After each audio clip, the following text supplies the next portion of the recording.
Se habla mucho del error humano y cuando hay un accidente se oye en la radio que fue un error humano. Ah, ¿de qué se trata? ¿Qué es un error? Un error es lo que pasa cuando quiere entrar un 6 en su celular y entra un 8. Un error es una situación en la cual tenían la intención de hacer algo y no es lo que pasó. Es una situación en la cual una secuencia de actividades mentales o físicas no alcanza los fines deseados. Eso significa que un error siempre es involuntario. Un error siempre es involuntario.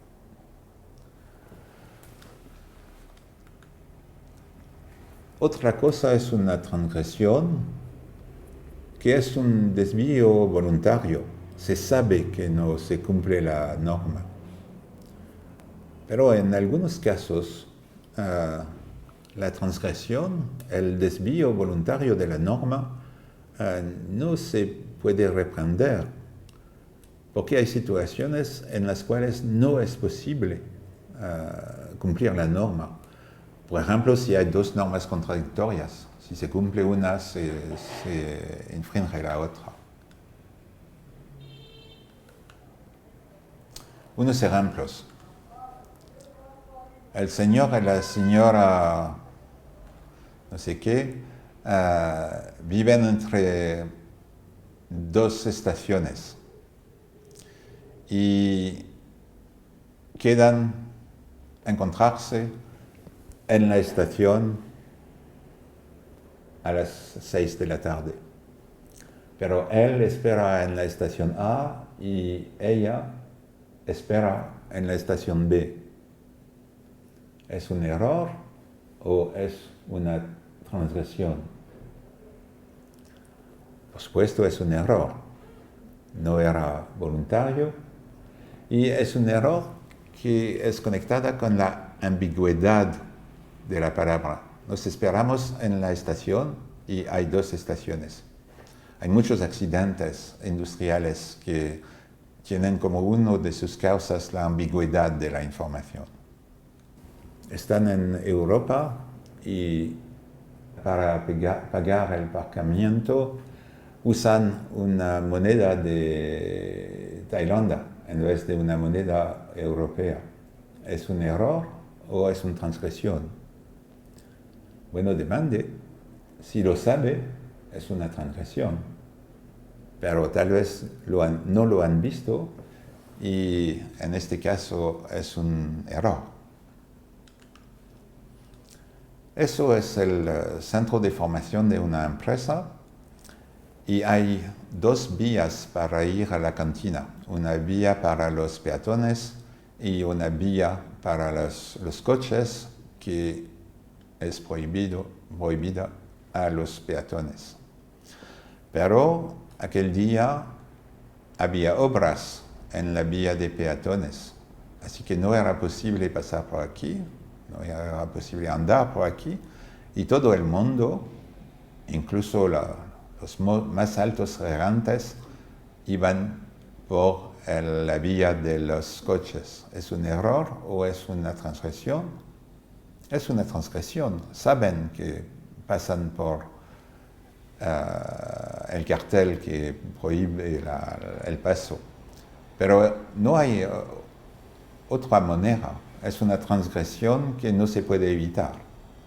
Hay un modelo muy famoso de errores y antes de hablar de errores, el modelo habla de las formas de razonamiento. Es el modelo de Reason. La forma de razonamiento más conocida es el razonamiento basado en reglas. Si pasa eso, debo hacer eso.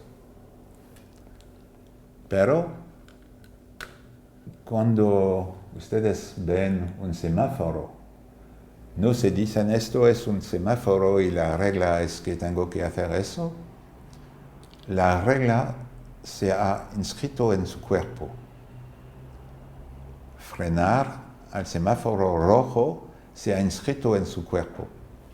Y eso se llama un razonamiento-acción. Significa que es el cuerpo que conoce la regla. Y en otras situaciones no hay reglas o no se puede utilizar las reglas. Así que van a utilizar todos los conocimientos para intentar entender lo que pasa. Eso se llama un razonamiento basado en conocimientos. Pero estos tres tipos de razonamiento no consumen el mismo nivel de recursos.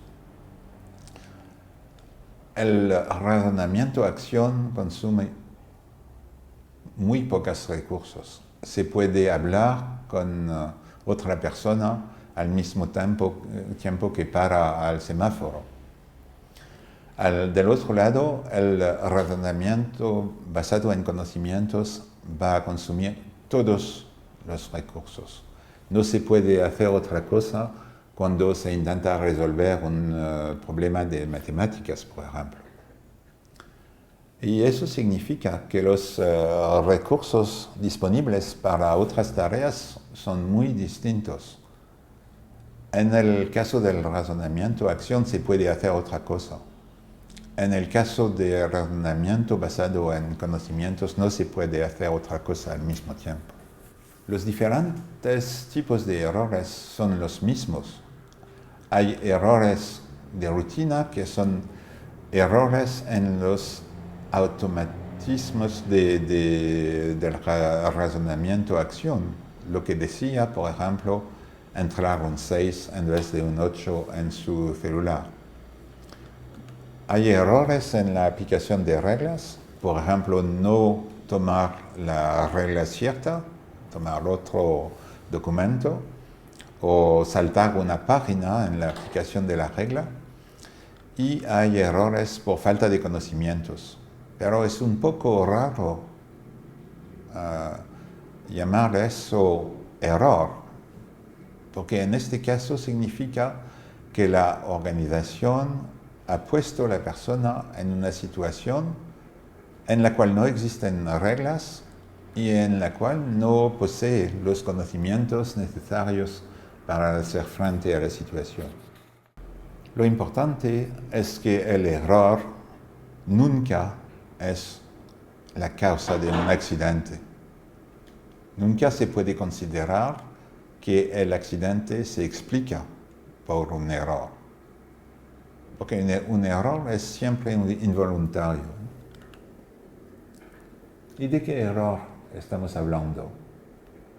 ¿Del error del último operador que se encontró en la situación este día? ¿O también de los errores de diseño? Es importante la idea de error latente. Un error latente es un error de diseño que espera agazapada en la sombra que alguien cometa el error. Un gran número de veces se va a recuperar, pero un día va a pasar algo. Voy a darles ejemplos. Si ven eso en la puerta de un restaurante, ¿qué van a hacer? Por supuesto, deberían empujar, pero probablemente van a tirar, porque su cerebro ha visto TI y ha interpretado que hay que tirar. Eso no es una situación muy peligrosa, pero es un ejemplo de error latente. ¿Cuál es esta fecha? Por supuesto, en Argentina o en Francia va a ser el 5 de diciembre. Pero en Estados Unidos sería el 12 de mayo. Eso significa que en unas obras internacionales, un cartel con eso puede inducir interpretaciones muy distintas y, por ejemplo, si se escribe paso prohibido hasta él, puede llegar a accidentes. Eso es un ejemplo terrible. es un ejemplo de error latente que causó 56 muertos. Se trata del grifo de la conducta principal de frenes de una locomotora. El conductor hubo un problema en sus frenes y usó el grifo, pero desgraciadamente la dejó cerrada cuando pensaba que era abierta. Porque es un tipo de grifo que es abierto cuando es perpendicular al tubo, que es el contrario de todos los demás. Una persona daltónica no va a haber ningún problema para saber que eso es un semáforo rojo por la ubicación de la luz. Pero con equipamientos así no hay una norma del mismo nivel, así que eso puede traer personas daltónicas a hacer errores importantes. Bueno, eso significa que había algo en la situación que indujo el error. Así que el análisis no se puede parar al nivel del error, sino que hay que entender lo que había en la situación que generó el error.